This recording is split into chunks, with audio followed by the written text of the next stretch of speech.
at the ranch house, and Osho came with a car, and then he left the car and came one by one, and came to Pablo, and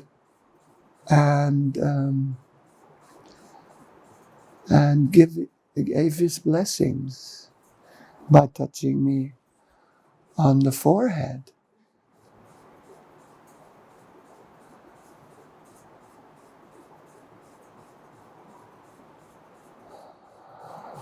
But the main thing I learned also in Rajneesh was in what kind of strength is inside of me also, and what I especially was that we were changing jobs non-stop.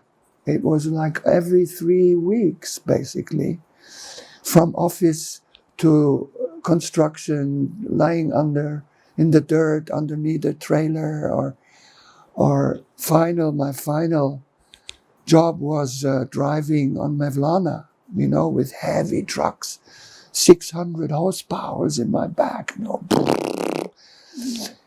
and 14 hours, no problem, And then drive-by was like the celebration,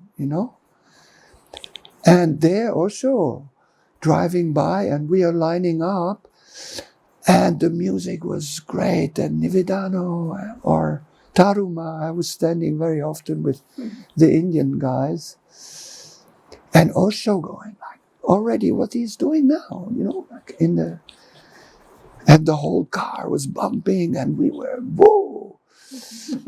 But it's so nuts. I mean, the master sits in the car and we are driving by. What is this?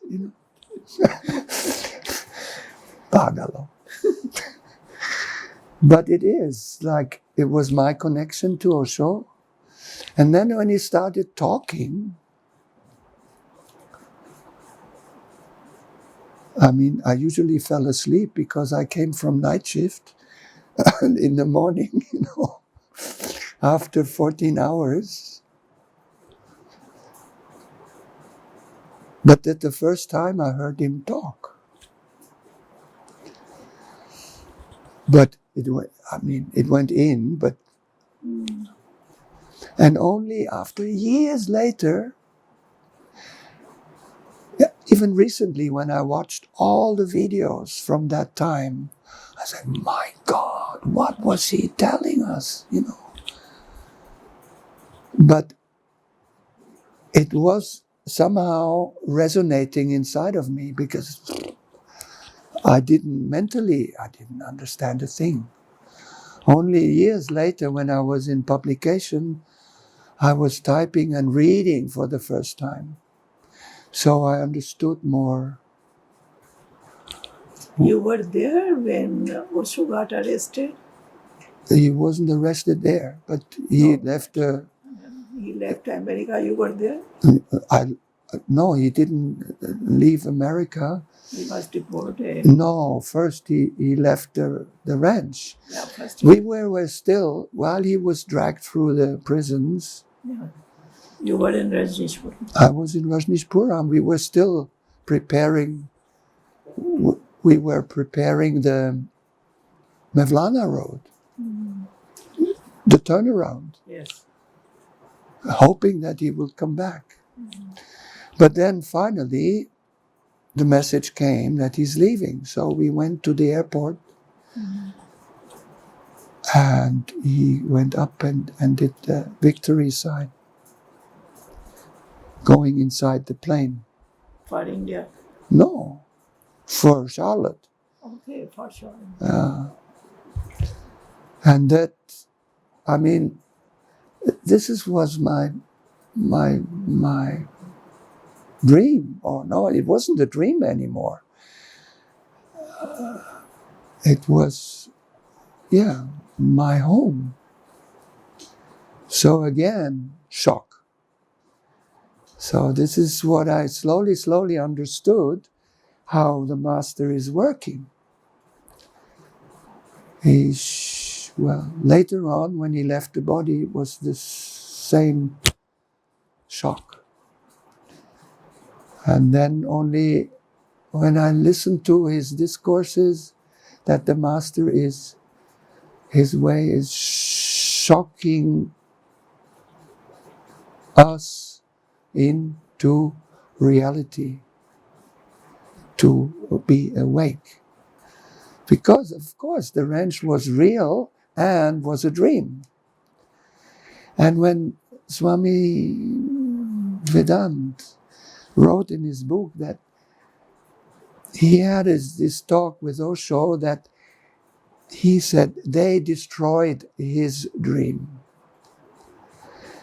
I said, well, he also destroyed my dream, but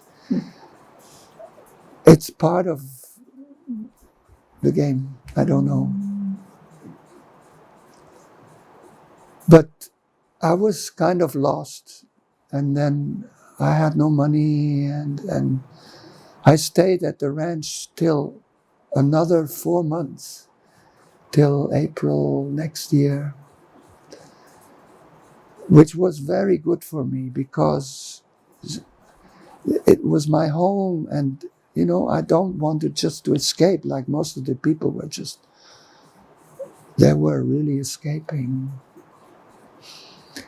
But I saw also how the Oregonians were coming and like vultures and taking all the goodies of this. It was really painful. So how to get to some money, and so I sold Osho's robe Oh, because I somehow, you needed money. how to get out of Rajneesh. So I traveled the whole California coast, and but it wasn't I was really upset about the American government and everything, so I said. So I went back to, when the first people in Sedona, not in Sedona, in LA were already hearing the call of Osho in Bombay. He was.